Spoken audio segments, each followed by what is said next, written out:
So let me show you how to make Gboard your default keyboard on your Samsung phone.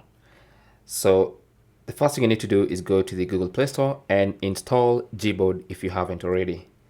Now with Gboard installed, you want to go into settings.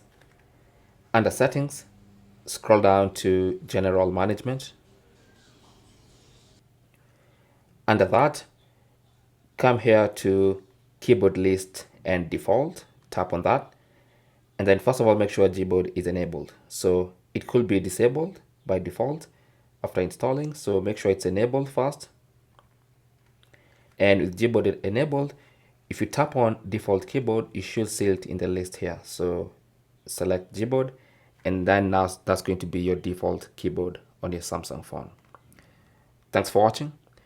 Don't forget to like and subscribe. And if you have any comments or questions, talk to us in the comment section. Good luck.